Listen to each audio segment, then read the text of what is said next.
to the halls of the gods, to the glory of war. Hail Wotan! Hail Thor!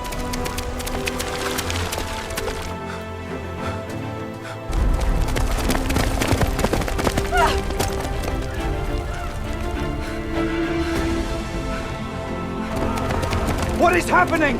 The attackers have killed many people. They are invading the city. They are here! The Vikings have landed! They are burning the villages! In 2000, construction workers in Dorset, England hit something unexpected. They were building a road extension near the town of Weymouth. What they found stopped the project. A pit. Inside it, 51 human skulls, arranged separately from the rest of the bones. The bodies had been stacked in the pit after the skulls were removed. Forensic analysis dated the remains to somewhere between 970 and 1025 AD. The skeletons were all male, all young. Analysis of their teeth, specifically the isotopes in the enamel, which reflect the geology of the water a person drank in childhood, showed they were not local. They had grown up in Scandinavia. They had been executed. The cut marks on the neck vertebrae showed clean, deliberate decapitation. Some showed multiple cut marks. It had taken more than one blow.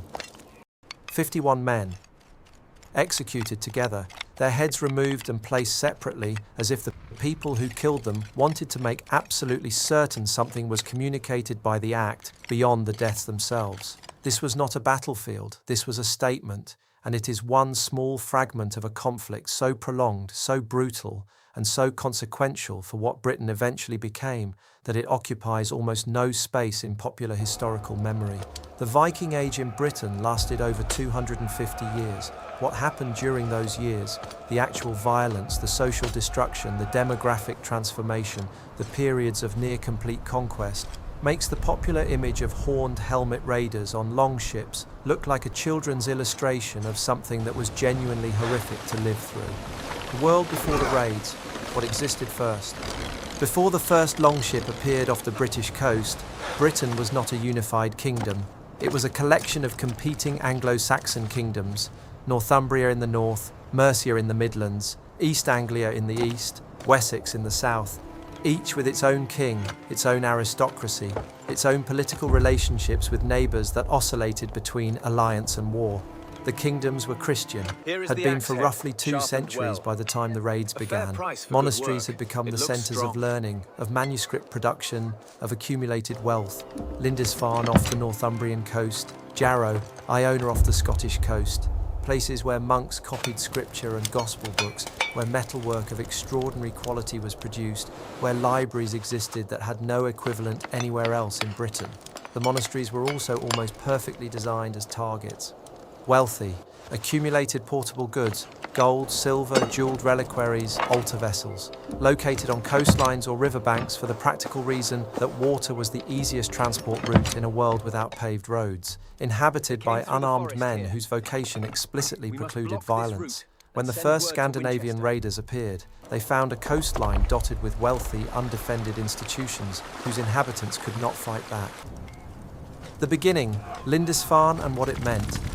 793 AD, a monastery on a tidal island off the Northumbrian coast. The raid on Lindisfarne in June of that year is the conventional starting point of the Viking Age in Britain. Warriors, the hour of the wolf is upon us. The gods watch from Valhalla. Let the waves carry our fury to the shores. The Anglo-Saxon Chronicle describes it in terms that convey genuine shock, terrible portents in the sky, whirlwinds, lightning, dragons, famine. The language is apocalyptic because for the people experiencing it, it felt apocalyptic. Alcuin of York, one of the leading scholars of the Carolingian Renaissance, an Anglo-Saxon intellectual of enormous stature, wrote letters after Lindisfarne expressing bewilderment. He could not locate this event within his understanding of how God's providence operated in the world. Why would God allow pagan raiders to desecrate a holy place, to kill monks, to carry off the treasures of a Christian church? The theological crisis Lindisfarne produced in educated Anglo-Saxon minds was real, and it tells you something about how unprecedented the violence felt. This was not a familiar kind of attack from a familiar kind of enemy. It was something outside the existing categories. The raiders killed some monks, took others as slaves, carried off the portable wealth accumulated over generations, and left, gone as quickly as they had appeared. That impermanence, the raid and the retreat, the inability of any local force to respond in time was as psychologically destabilizing as the violence itself. You could not defend against something that moved this fast and left no fixed target to strike back at. The raids intensify from opportunism to strategy. The raids of the late 8th and early 9th century were opportunistic. Individual crews, seasonal, targeting specific wealthy sites, in and out. Brutal for the people experiencing them, but not, in strategic terms, an existential threat to the Anglo-Saxon kingdoms. That changed. In 865 AD, something qualitatively different arrived on the East Anglian coast. The Anglo-Saxon Chronicle calls it the Great Heathen Army. Modern historians debate the actual size. Medieval chroniclers were not precise demographers and had reasons to exaggerate threatening forces. But the archaeological evidence for this army, its encampments, its material traces across the landscape of eastern and northern England, confirms it was substantial. Thousands of men, not a raiding party, an army of conquest. It was led, according to later Norse sources, by sons of the legendary Ragnar Lothbrok, Ivar, Halfdan, and others. Whether the Ragnar of legend was a historical figure is itself debated, but the army was real, and its objectives were real. It did not raid and leave, it moved, strategically, wintered in England rather than returning to Scandinavia, struck at one kingdom then another, used horses, captured locally, to move at speeds that Anglo-Saxon defensive systems were not designed to counter. In 866 it took York, the ancient capital of Northumbria, a city of significant size and political importance. Northumbria, divided by internal dynastic conflict, could not mount effective resistance. Two rival Northumbrian kings who had been fighting each other attempted to retake York together in 867. Both were killed. Northumbria as an independent Anglo-Saxon kingdom effectively ended that year. The scale of destruction, what the sources describe. East Anglia fell. Its king, Edmund, was captured in 869. What happened to Edmund, whether the specific details in later accounts are historically accurate or hagiographically embellished, the basic facts are documented. He was killed by the Great Army. His death was interpreted by contemporaries as martyrdom. He was venerated as a saint within a generation. The manner of his death, as described in later sources, shot with arrows, then beheaded, became the defining image of Viking violence against English kingship. By 870 AD, the Great Heathen Army had destroyed Northumbria and East Anglia as functioning kingdoms. It was now moving into Mercia and threatening Wessex. Only Wessex survived. Under Alfred, who became king in 871 at a moment of acute crisis, who spent years of his reign as a fugitive in the Somerset marshes, while the Danes controlled most of England, who rebuilt his kingdom and his army from almost nothing, Wessex held. The period between 865 and roughly 880 AD is one of the most catastrophic periods in English history, and it is almost entirely absent from popular historical memory. People know Alfred and the burned cakes, a probably legendary story about Alfred distracted by his problems, forgetting to watch bread baking for a peasant woman who scolded him for it. They do not know that the reason Alfred was hiding in a marsh was that a Scandinavian army had conquered everything north and east of him and had nearly taken Wessex as well. What conquest looked like from the ground, historical accounts of the Great Heathen Army focus on kings and kingdoms. What conquest meant at the level of ordinary people is harder to recover from the sources, but fragments survive. Churches burned, monasteries destroyed, not just raided, but physically demolished, their communities scattered or killed. The monastic network that had preserved learning across the Anglo-Saxon kingdoms was systematically disrupted. Alcuin had described the raid on Lindisfarne as unprecedented. By the 870s, what Lindisfarne had experienced was not unprecedented. It was routine. Alfred, in writings from his reign, describes the intellectual devastation he found when he became king. Priests who could not read the Latin of the services they performed, libraries that no longer existed, a learned culture that had been physically destroyed in the preceding decades. He was not exaggerating for rhetorical effect. The archaeological record supports him. Settlements abandoned in this period, agricultural land reverting, trade networks disrupted, The physical infrastructure of Anglo-Saxon civilization, the churches, the monasteries, the market centres, damaged or destroyed across large portions of the country. This was not raid and return. This was the physical destruction of a civilization's institutions, and it happened within a human lifetime. People who had grown up in a functioning, relatively stable Anglo-Saxon kingdom lived to see it replaced by Danish military control, its churches burned, its monks dead or fled, its kings killed or submitted. The Danelaw, a country within a country. Alfred's survival and his military reorganisation of Wessex eventually produced a stalemate. The treaty with the Danish leader Guthrum in 878, following Alfred's victory at the Battle of Edington, created a formal boundary. England was divided. Roughly the northeast half, following a line running from London northwest Ecaus, became the Danelaw, territory under Scandinavian law and Scandinavian settlement. The Danelaw was not simply occupied England, it was settled. Scandinavian families arrived, farms were established, towns were founded or refounded under Scandinavian organisation. The place name evidence for this settlement is still visible in the English landscape. Place names ending in by, Grimsby, Derby, Whitby are Scandinavian. The word means farm or settlement. Names ending in Thorpe, Scunthorpe, Mablethorpe are Scandinavian. Another word for settlement. Names ending in Thwaite, Braithwaite, Langthwaite are Scandinavian, meaning a clearing. These names are concentrated in the northeast of England, in Yorkshire, in Lincolnshire, in the East Midlands. They mark the geography of Scandinavian settlement in Britain as clearly as any map. People still live in these places, still use these names without knowing they are speaking Old Norse every time they say where they live. The Danelaw was not a temporary occupation, it was a demographic transformation. And the second wave, when it started again. Alfred's descendants, particularly his son Edward and his grandson Athelstan, reconquered the Danelaw over the decades after Alfred's death in 899. By 927, Athelstan had brought all of England under a single Anglo-Saxon kingship for the first time. It lasted for a while. In the 980s, the raids began again. A new generation of Scandinavian raiders operating against an England that had become wealthy again, wealthy enough to be worth raiding, began hitting the English coast. These raids were different from the 9th century pattern in one specific way. England now had money, large amounts of it, a sophisticated coin-based economy that Alfred and his successors had developed, tax systems, administrative infrastructure. The raiders discovered that England would pay to make them go away. Danegeld, tribute paid to Scandinavian forces to prevent or stop raiding, became a significant feature of English political life in the late 10th and early 11th centuries. The English paid enormous sums. The Domesday Book records suggest the amounts involved were substantial fractions of national income, and paying worked temporarily. The raiders took the money and left, then came back for more. The logic was straightforward from the Scandinavian perspective. England was a source of income, reliable income, either through raiding or through tribute. The incentive structure rewarded continued pressure. Sweyn Forkbeard and the complete conquest.